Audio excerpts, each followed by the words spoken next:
Ada kabar mengejutkan soal Menteri BUMN Erick Thohir yang terpilih sebagai Ketua PSSI periode 2023-2027. Lawan Erick adalah Lanyala. Angka keduanya terpaut jauh. Erick mendapatkan 64 suara, sedangkan Lanyala hanya 22 suara. Terpilihnya Erick sebagai Ketua Umum PSSI itu tentu tidak terfikirkan sebelumnya oleh banyak orang. Karena Erick telah menjabat sebagai Menteri BUMN. Dia dianggap telah memiliki posisi yang bergengsi. Memang, kalau dibandingkan sebagai menteri, posisi ketua PSSI tentu tidak sebanding. Tapi faktanya, Erick tetap maju mencalonkan diri sebagai ketua PSSI. Hal itu memunculkan banyak spekulasi dan dugaan. Apa tujuan Erick sebenarnya? Bukankah jabatan Menteri BUMN telah cukup powerful dan seksi? Sementara ada cita-cita lain yang sedang dijalankan oleh Erick Thohir. Besar kemungkinan dia tidak hanya ingin meraih jabatan ketua PSSI, tapi agaknya Erick ingin membuat perubahan. Selama ini dunia bola Indonesia dianggap terlalu kotor. Kabarnya ada yang namanya mafia bola. Nah, mafia bola ini bisa mengatur skor gol dan menentukan kemenangan tim tertentu. Tapi meski dianggap sebagai kebenaran, keberadaan mafia bola itu seperti hantu, sulit untuk dibuktikan, apalagi ditangkap dan dimasukkan ke dalam penjara. Oleh sebab itu, sulit untuk membuat sepak bola kita profesional.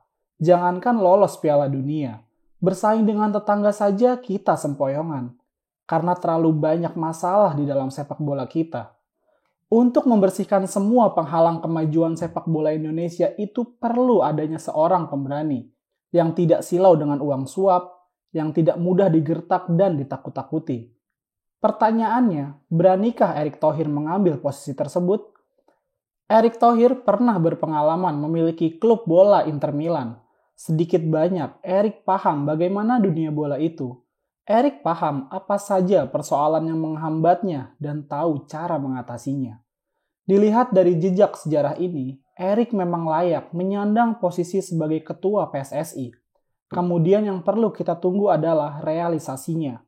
Apakah nama besar seorang Erick Thohir itu nyata atau sekedar cerita mengharu biru yang dilebih-lebihkan? Selain membersihkan mafia bola, tugas Erick selanjutnya adalah menertibkan supporter klub bola. Supporter Indonesia banyak mencatatkan perilaku tidak terpuji. Ada banyak kasus kerusuhan dan pertikaian yang berkaitan dengan supporter bola. Menertibkan mereka adalah tugas yang sangat berat, dan ini menjadi tantangan Ketua PSSI Erick Thohir.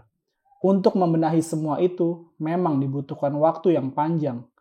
Tapi harus ada seseorang yang memulai langkah itu. Terpilihnya Erick sebagai Ketua PSSI tidak hanya berdampak di dunia sepak bola, tapi juga berpengaruh secara politik. Selama ini, Erick memang sudah disebut-sebutkan sebagai salah satu kandidat cawapres bagi kandidat capres terkuat, yaitu Ganjar Pranowo.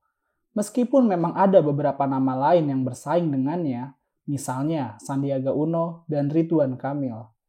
Sebelumnya nama Erick tidak lebih besar dari calon bakal wapres lainnya. Tapi dengan terpilihnya Erick sebagai ketua PSSI, itu akan mengubah peta politik. Erick bukan lagi hanya seorang pembantu presiden, tapi dia adalah orang yang mendapatkan perhatian besar sebagai seorang pembaharu di dunia bola. Jika dia berhasil membuat perubahan, namanya akan makin harum. Sebaliknya, jika tidak ada perubahan apa-apa, euforia terpilihnya Erick sebagai ketua PSSI akan hilang terbawa angin lalu. Inilah yang menjadikan tantangan terbesar Erick Thohir.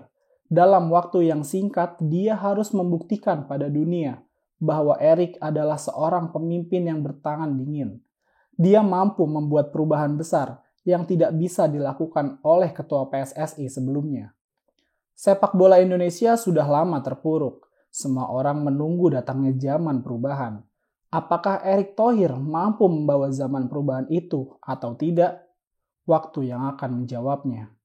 Pak Erick, segera gulung lengan bajumu. Saatnya bersih-bersih dan membuang sampah pada tempatnya.